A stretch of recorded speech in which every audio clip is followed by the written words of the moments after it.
All right, so this is the first piece of our brain rebuild. This is the first piece of our efforts to make your brain function better so that you can perform better and create better down the line. So dopamine. We know already from our previous session that dopamine is a neurotransmitter. It's a chemical, okay? It's also a hormone, and it's produced in various different areas in the brain, okay? It is involved in motor control, motivation, pleasure, cognition, attention, memory, learning. And it is essentially the reward chemical because it is released when you have a rewarding experience. And that makes it crucial for reinforcing learning, but it also makes it a key factor in addictive behaviors. When dopamine surges, it creates this feeling of joy, and that motivates you to do more, okay? That feeling is what creates the repetition of action because you want more dopamine. So when we eat, we get a hit of dopamine. Sex, dopamine, as well as other chemicals and stuff.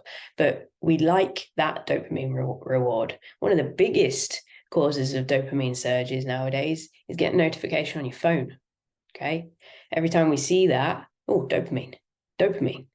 So we look at it, and then before long, we end up addicted to our phones, which is where most people are at. Scrolling, always on the phone, inability to ignore it, that phantom vibrations syndrome where you think your phone's going off and it's not. Within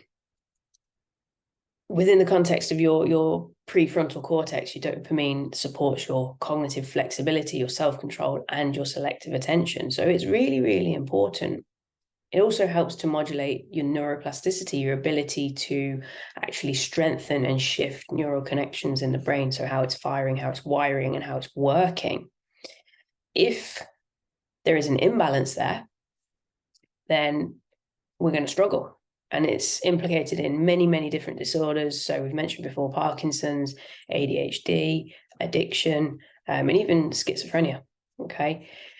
Things like drugs, food, sex, video games, phones, as I've just said, and any other kind of overly addictive stimuli cause massive, massive spikes in dopamine, which leads to your dopamine receptors downregulating. So they don't work as well.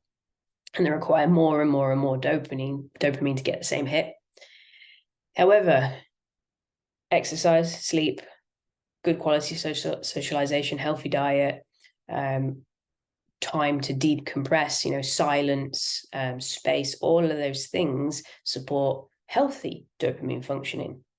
Stress and lack of stimulation decrease the dopamine signaling, okay? So what we want to try and do is improve your sensitivity to dopamine, okay? Because it is a key player when it comes to being able to focus and being able to do what you want to do with your life, okay? Rather than being all over the place. So dopamine sensitivity refers to how responsive those receptors are. We've already said that overdoing it and too much dopamine, too many surges, downregulates them so they don't work as well, which means you require more because more and more is needed to get that same effect. If you have a higher sensitivity, it means that your receptors are actually able to bind the dopamine more effectively, and then it goes through the body with ease, okay? The signaling in the body is easier, more efficient, and it works better. Whereas if you have lower sensitivity and the receptors don't bind it as well, it really dampens the effect of it. So you need more of it, you need a bigger hit. So this is regulated by the receptor density, plus the amount of neurotransmitters, so the amount of dopamine that is actually released, and of course, how your body processes all of that, which is affected by, like we said, too much stimulus, plus chronic stress, poor diet, lack of sleep, mega overstimulation. All of that will blunt it, okay? Downregulates the receptors and basically ruins your ability to process dopamine. What we want to do is change that, because if you have low a low baseline of dopamine and reduced sensitivity, then you're not going to feel very motivated. You're going to struggle to experience pleasure, like nothing is enjoyable anymore.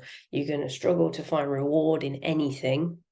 Whereas if we flip that and we can improve your dopamine sensitivity, you're going to feel more motivated. You're going to focus better. You're going to enjoy things.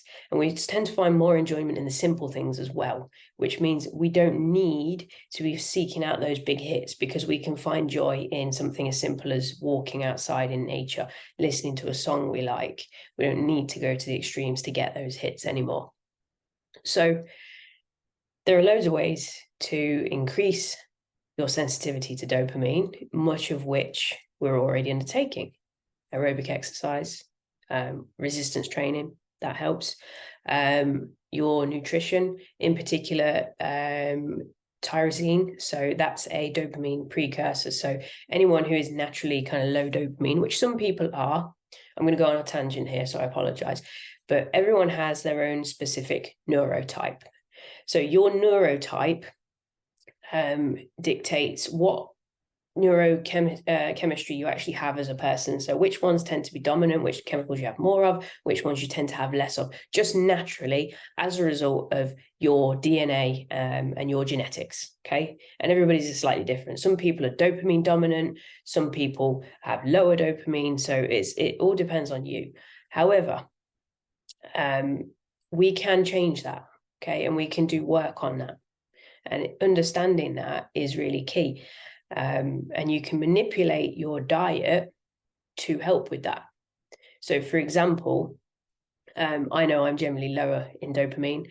I have a higher level of acetylcholine. So that's my dominant neurotransmitter profile. So I try to include lots of eggs and dairy in my diet because they contain tyrosine, which is something that is a precursor to dopamine, and it helps get more dopamine processed in the body. Okay, so that can be a factor as well, without going off on a tangent. We also want to make sure we've got the micronutrients that help support dopamine. So we've spoken about omega-3, probiotics we talked about way back in the power games, antioxidants, and magnesium. The ability to manage your stress, so stress reduction techniques, all the recovery stuff we've discussed. Removing yourself away from addictive behaviors, getting plenty of sleep, and also incorporating a bit of novelty and learning some new skills and making sure you've got social interactions. If we can optimize our dopamine sensitivity, then our mood's going to be better, focus is going to be better, learning is going to be better, and we're going to feel more in control of ourselves. Our brain is going to function better, okay?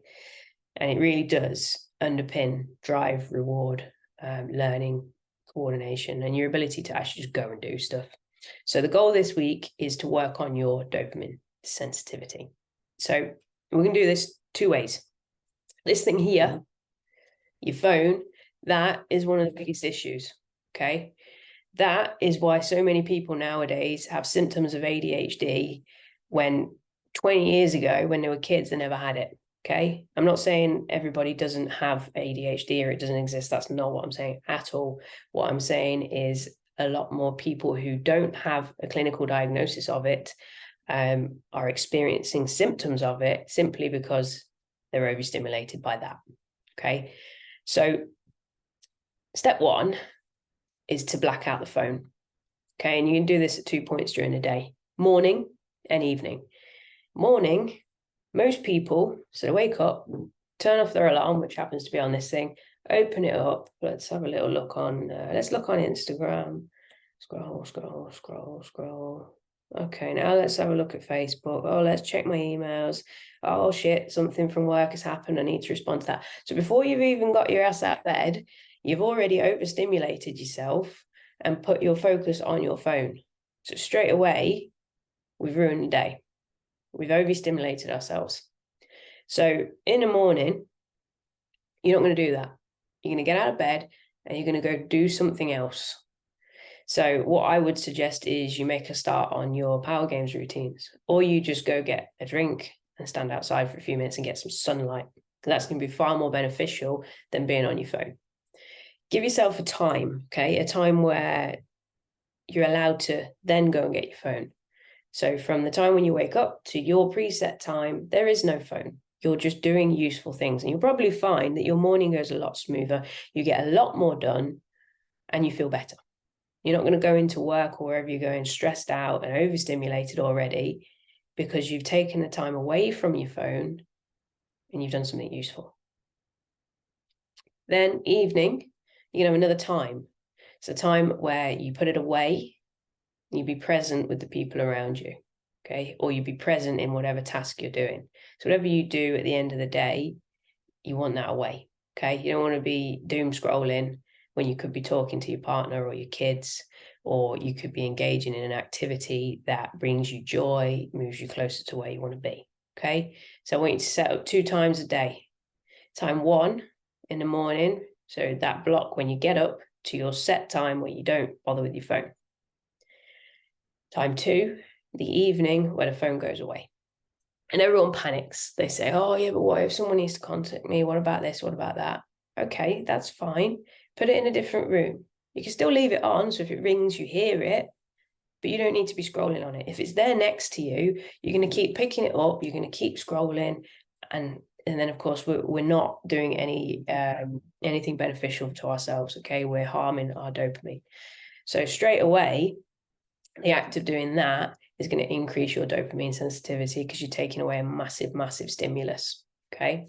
The other thing, if you want to go to the extremes, delete the apps off your phone and have it for what it was intended to be originally, as just a phone. So you can go as extreme as you want with that, okay? But I can guarantee after 7 days, if you spend less time on that, you're going to feel better. Your dopamine sensitivity will increase. If you're interested, go into the reports on your phone and see how much time you spend a day on your phone. And then after 7 days, check the reports again and see about how much you've managed to actually decrease that. Okay. And there's a lot of people say, oh, well, I work on my phone, you know, I need it. I do social media, whatever. Do it on your laptop, do it on an iPad, do it on something else, or give yourself a structured time. If you do work on social media and it's a part of your business or a part of whatever you do, you're working. You're not doom scrolling, you're working. There's a difference, yeah? So no excuses. Set yourself up with a blackout. So that's step 1. Step 2 is we're going to start aiming to find the in-between, okay? So what does that mean? That means do nothing when you are doing nothing, okay? When you find yourself sat waiting for someone, or if you're in a line somewhere waiting for something, or, you know, you sat in a doctor's office waiting for an appointment, whatever it may be, what do? We grab the phone, we start scrolling, we're just occupying ourselves mindlessly until that, whatever it is, appointment person comes, we hit the front of the line. We're so accustomed to just grabbing our phones now and getting that quick hit of dopamine that it's just become a habit, and it's a seriously bad habit.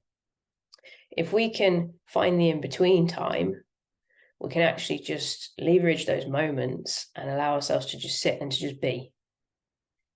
If we can do that, then we can improve our dopamine sensitivity because we're not getting these hits all the time throughout the day. It's in these moments that all the unintentional consumption stops, okay? We stop fracturing our attention. We stop desensitizing ourselves. We stop desensitizing ourselves to the dopamine, to the rewards, and we actually just have an opportunity to just be, okay? And you're going to appreciate that. So when you arrive somewhere early, maybe you got a lunch meeting or you're meeting your friend, just sit quietly, look around, enjoy a drink. When you're waiting in a line somewhere, pay attention to your breathing or your heartbeat. Go to the physical things that are going in your body. Notice those things. When you are commuting, you know, if you sit on a train or a bus, just do it in silence or watch the people around you, listen to the people around you. What it does is it forces a level of presence, okay? And you'll learn to tolerate these moments when you don't have stimulation, when you don't have engagement, and that's going to make you more sensitive to dopamine over time. It's boring, but boring is important because to be able to actually get anywhere in life, you have to be able to do the boring stuff. And if you can do this now, your baseline for what you actually find boring will shift, okay? You never hear a monk say that they're bored, even though they effectively do nothing all day. Okay, because boredom is conducive to deep focus and flow state, which we'll cover in phase 3. So learning to actually be bored and to change your baseline of what causes you to be bored is massive. And it links directly to your dopamine sensitivity, because what do we do when we're bored? Grab a phone. And most of the time, we're not really bored. We just don't know what to do. So if you can do that, that's going to change things for you. Now, delaying gratification and impulse control are going to be key for this. And it's not going to be easy, because you're going to be pushing against your own automated habits and patterns that you've ingrained over time. So you're going to have to work on it for 7 days minimum. It may take you longer, that's okay. I want you to notice during that period, how many times do you reach for your phone? It's like an addict looking for the next hit, constantly reaching for it. So I want you to see if you can exert your own will and not do it.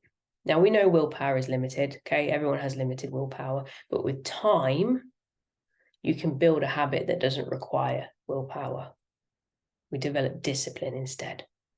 So the goal is 7 days, okay? 7 days, blackout, and then finding the in-between time. So we are dramatically reducing the time you're spending on your phone, okay? So we're going to combine that with the meditation practice in the next training, and that is going to dramatically shift how your brain is functioning. So when you're ready, go set up your times for your morning and your evening blackout, and start practicing that, and then go check out the next meditation training, and then you can begin practicing that as well.